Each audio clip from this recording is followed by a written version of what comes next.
Hello, good morning, good evening, good afternoon, Earthlings. I hope you're all having a fabulous day. This is going to be a bit of a chunky, tasty video because I've only just read something about Harry's testimony that I didn't know yesterday or the day before. I've just found this out. And I found this out by reading another newspaper, which again is left-wing. It's called The Independent. And I just don't think that the Daily Mail or any of the others have picked up on this. And I think The Independent, being very much Team Harry and Meghan, have inadvertently put this out, and I don't think they themselves realise what they've put out. And I'm even more horrified at the people who encouraged Harry to go down this path. Now, I'm going to get to the political bit a bit later, because I think some people very much missed the point I was making about the Mirror, the Democrats, the left-wing, the right-wing press. This is not a political channel. I don't support Dems or Republicans because I'm not American. I don't live in America. I'm not going to vote in America. But let's get to the main point first, because I don't like videos where they go on and they don't get to the point. Harry apparently, according to The Independent, said in his testimony that he brought these actions against the newspaper, particularly the Mirror, for the ancient hacking thing, because Meghan wanted. The way he phrased it was, he wanted to protect his wife from press intrusion. Remember South Africa? Nobody asked if I'm okay. Thank you for asking. Remember that? So even more, I'm thinking, why was she not there by his side yesterday? Now, we all know the answer to that, because she doesn't give a crap. That's my opinion. She couldn't care less. But he actually said that. Now, we all knew that. He wouldn't be doing any of this without her encouragement. But now I've seen it in The Independent, and although a lot of people think all of our newspapers make stuff up, they don't actually. They print verbatim exactly what someone has said, and then their words, they put their own spin and colour on it, or political persuasion. I'm astonished that he said, and I bet those tears were genuine.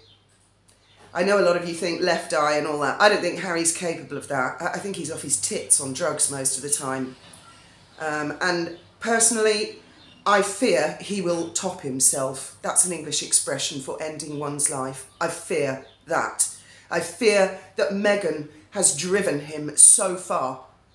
I don't believe that Chelsea Davy or any other woman would have encouraged him to get into an embarrassing and awful and expensive and heartbreaking lawsuit. I think it's 6 lawsuits, 7 lawsuits, something like that. And she's just not there with him. She couldn't care less. Right. We will sort of keep touching on that throughout the video. And I know I don't feel sorry for him. I don't. He's been arrogant and he needs to hit planet Earth with a bump.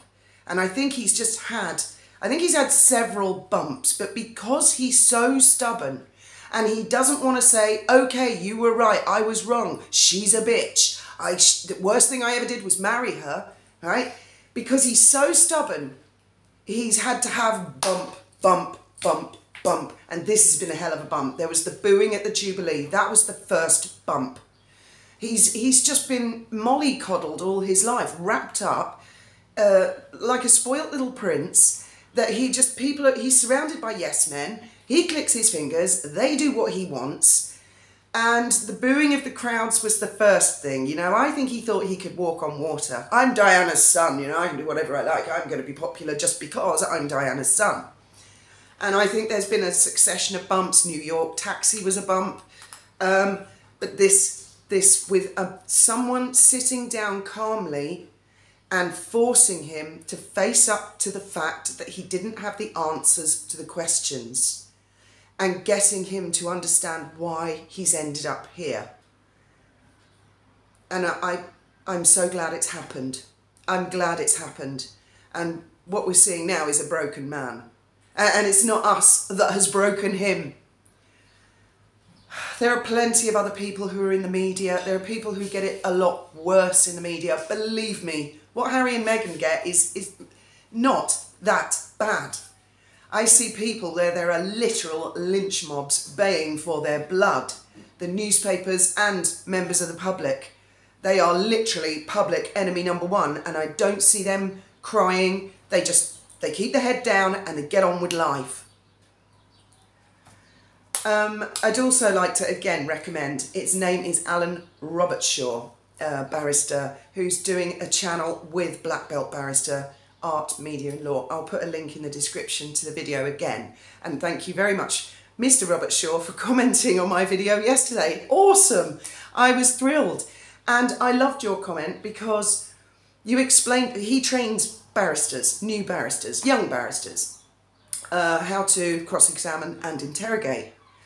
And I really appreciated his comment because he was saying that one of the things they do is think to themselves, could I go down the pub and persuade my mates? And if I can't persuade my mates, then maybe I need to rethink my strategy. Because he was explaining judges are human beings.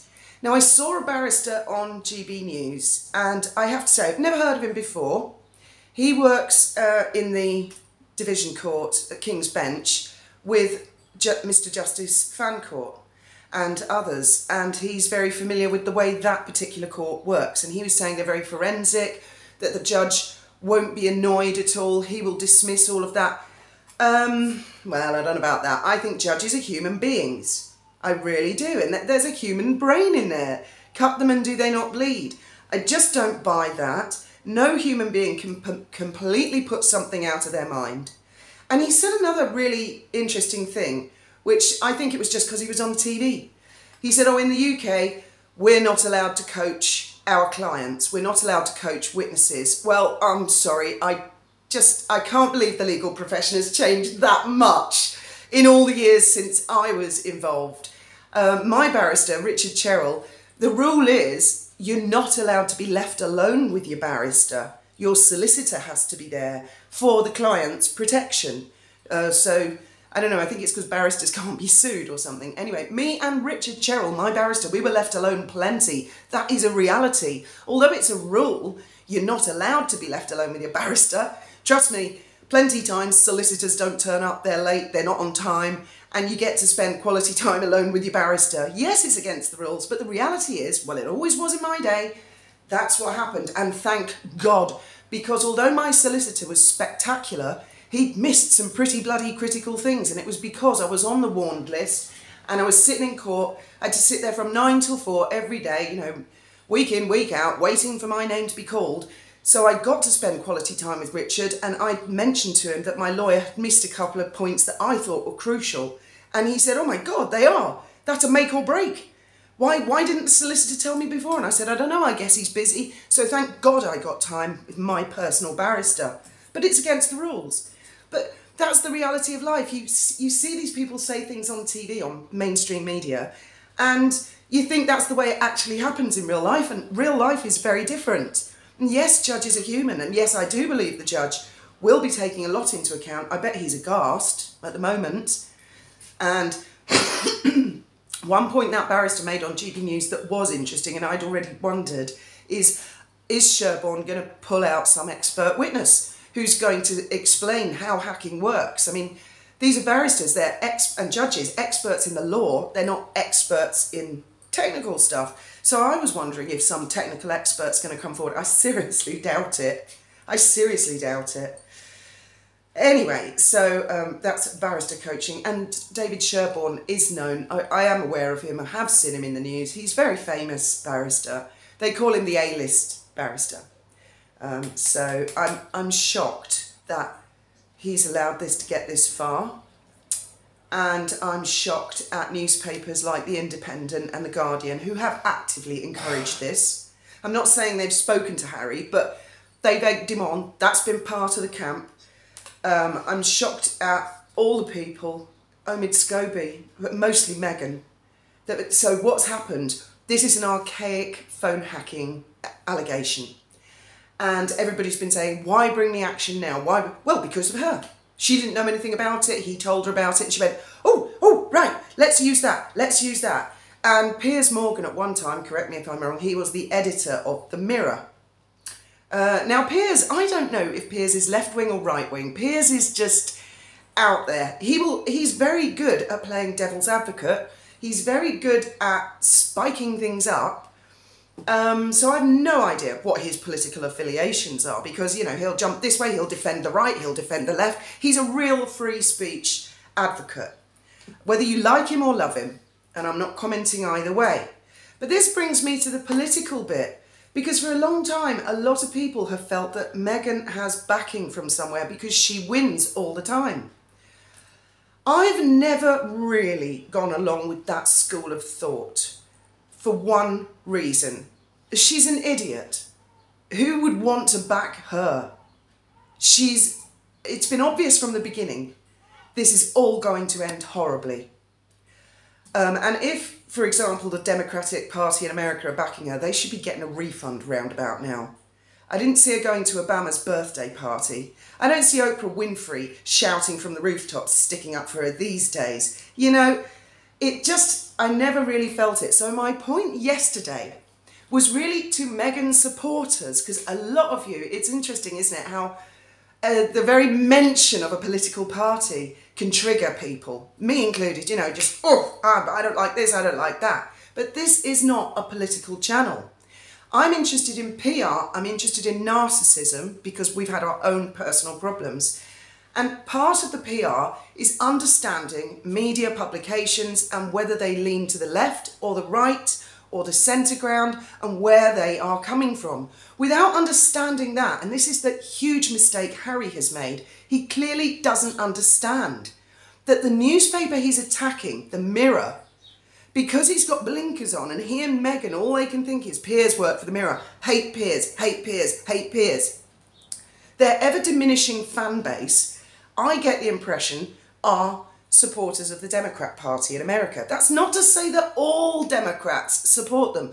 I'm left-leaning and I can't stand her. I know there are a lot of other people on this channel who are left-leaning. They support the Democrats, they just support the Labour Party. They may be liberal Democrats or just liberally minded people who cannot stand what she's doing. And it frustrates the hell out of all of us that because she has attached herself to the Dems, that she has literally given us on the left a bad name. This isn't a political argument. This is how divisive the woman is. And the Mirror is a paper that supported Hillary's presidential run in 2016. Now, some people yesterday seemed to think that means that I supported Hillary's. I'm just telling you the facts. That is a fact. Look on the Mirror's wiki page and you will see that they support the Labour Party. I'm presenting you with facts, not my political opinions. So there were quite a few comments saying, you know, how dare you support the Democrats? And other ones, how dare you link all us Democrats to Meghan? And I'm just astonished. Don't let her get under your skin, guys. This is what she does. When she makes allegations of racism, she stokes up a load of hornet's nest until people are fighting with each other. I don't think any actual racial causes said, Meghan, can you come and be our patron saint? She just latched herself to it and caused a storm. It's the same with the Democrats. Remember her dishwasher commercial? Oh, Hillary wrote back to me, Hillary Clinton wrote back to me, saying she was the First Lady at the time, which she wasn't. So does Meghan realise that the newspaper that she's encouraged her husband to sue supported Hillary Clinton? So I want the sugars and the ever-diminishing supporters of Meghan to realise that. Harry is not suing because the impression I get is some of her supporters think the UK is just full of right-wing Nazis and we're all racist, and that's just ridiculous. There are 64 million people in the UK of all political persuasions. Our press is varied on all political persuasions. So to sugars, do you not realise that Harry is suing a major newspaper in the UK that's been around since 1903 that supported Hillary Clinton? That was my point. So any of you out there that support the Democrats or the Republicans, I'm not choosing a side at all. Or even in the UK, I don't live in the UK anymore, the Tories and the Labour Party. So really, but can't you see how divisive she is? Just by going along Oh God, I mean, I always thought Carolina Herrera should sue her, but I suppose there's nothing she can do stop Meghan buying one of her dresses off the rack, or any other designer for that matter. I mean, they're like a couple of poison chalices, aren't they? Whatever they touch turns to shit. Whatever she touches turns to shit. That person suddenly finds themselves public enemy number one on the receiving end of us saying, why are you supporting them? Oprah Winfrey was like dead popular before the interview. Well, that was the impression I got. I hadn't watched Oprah in years because you got to subscribe to something. She used to be on normal TV in the 80s. So those are my thoughts and opinions for the day. And I think it is just awful and cruel what she's done to Harry. And Harry has enabled her. Because he's a multimillionaire, he's a member of the British royal family, he has given her power. He's tried to silence our free speech. And he's gone so far down this nuclear road. I just can't see any coming back from it. And I believe that those choked up tears at the end, and I don't think he actually cried. They said he choked up and he put his head down and he was fighting back tears. I think he's just realised. I think that Andrew Green sitting him down and walking him through it, he's just realised. And that's kind of tragic. Even if you hate him, you've got to admit that is kind of tragic. And it makes me dislike Meghan even more. She should have been there in court with him. Thank you very much for listening.